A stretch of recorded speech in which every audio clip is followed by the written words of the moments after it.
John, great to see you. I wanted to ask, we've talked about brand safety, brand suitability over the years. What's the state of things right now, if you could give us a quick summary? Yeah, hi Andy, nice to reconnect. So brand safety has become a byword, sort of part of most clients' digital hygiene, and that element of risk mitigation is never going to go away. And for the last 2 years, brand safety has kind of ranked amongst the top five challenges that marketers have to meet. In fact, in 2018, just after the YouTube scare, it was ranked number two. But I think that going into 2021, sales recovery and forming direct relationships with customers and strategic agility will no doubt top the list of priorities. But I think that brand safety and inventory quality will continue to be key, and it'll continue to be one of the client's prerogatives. What is interesting is where brand safety goes next and the interplay or the tension between media performance and brand safety, or quality, if you like, because quality has become a proxy for brand safety. And the foundation to brand safety is a clear understanding of clients' brand values. And Group M has developed a tool some time ago called the Brand Safety Risk Assessment. And it helps agencies and clients determine the balance between safety on the one hand and performance on the other. And we began the process of this risk assessment in 2017, shortly after what happened on YouTube, to help our agency teams consult with clients on how they should interpret their brand values into kind of digital strategies and implementation tactics. And then apart from the basics of brand safety, to answer questions that go further than the basic brand safety hygiene, like beyond brand safety, how can we apply a brand suitability model to align messaging with the most appropriate brand safe environments? And secondly, is a brand only concerned with audience delivery? Is performance our primary objective? Or should we compromise some of that potential performance to protect brand equity and support a safe ecosystem that denies revenue to fraudsters, pirates, purveyors of misinformation? Thirdly, is avoiding direct adjacency to distasteful or negative news enough to satisfy my communication needs whilst preserving brand values? And lastly, and this is where we're going with organizations like GARM, is do I want to use my media schedule to send a signal to potential partners that protecting brands is not enough, that consumer safety is paramount, and that bias against protected groups, digital privacy, graphically obscene content, and irresponsible treatment of kind of debated social issues must be elevated to the status of priority beyond kind of revenue generation.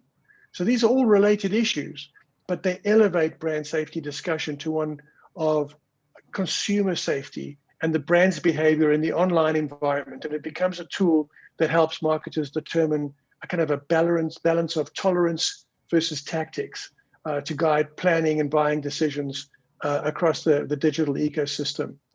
So with that elevated position, the goal is now to tailor individual client or brand programs to deliver on KPI goals, whilst all the time aligning the risk exposure with brand values and delivering brand safety and consumer protection. And this is where suitability comes in. Companies like LoopMe are putting a huge effort into brand suitability and a targeting engine to help clients put their advertising in front of the right people in the right context at the right time. And it's key for us to understand how suitability drives effectiveness. We know that it does. And what LoopMe's in-flight optimization does to help this is to measure and adjust the flight whilst the campaign is running versus waiting until the end of the flight to know if your campaign moved the needle. And so this not only saves large chunks of revenue that would have been wasted on non-optimal impressions, but it makes the advertised brand more agile and more responsive. So it's the elevation of brand safety to suitability, the measurement of suitability, and the ability to measure suitability and targeted impressions whilst the campaign is running.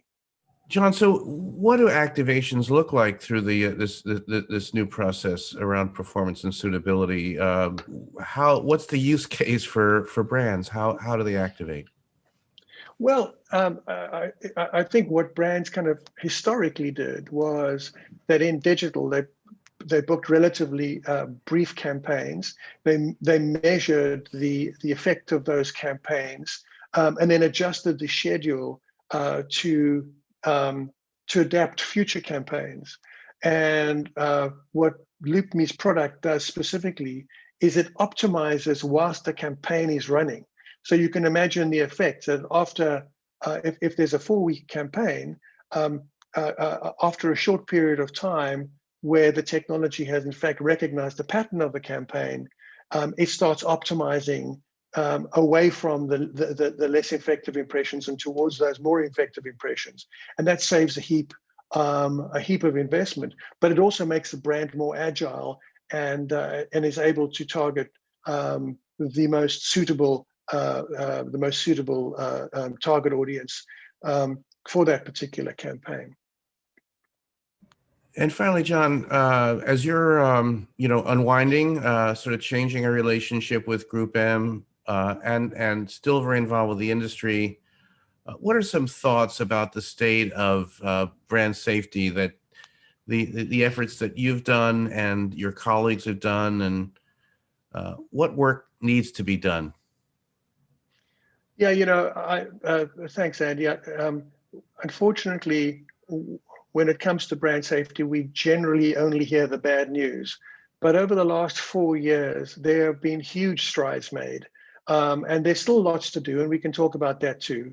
But since the big brands fund terror shock that we all had in 2017 on YouTube, I think the platforms have stepped up with technology and AI to make it much safer for brands. The chances of a brand being positioned adjacent to harmful content are now much diminished compared to 4 years ago. And I think that's why advertisers are now focusing on how do we make the internet better for consumers overall, because if we make it better, more respectable, and generate more trust in the internet as a whole, it'll work better for brands too. And so nobody in the marketing industry wants harmful content anywhere, not just adjacent to brands, but anywhere. And I think that's our big challenge, is to find that. And then, as I mentioned to you, a minute or two ago, is to elevate safety to suitability. So your brand may run in a safe environment, but if it's not contextually suitable, it's not going to work nearly as hard.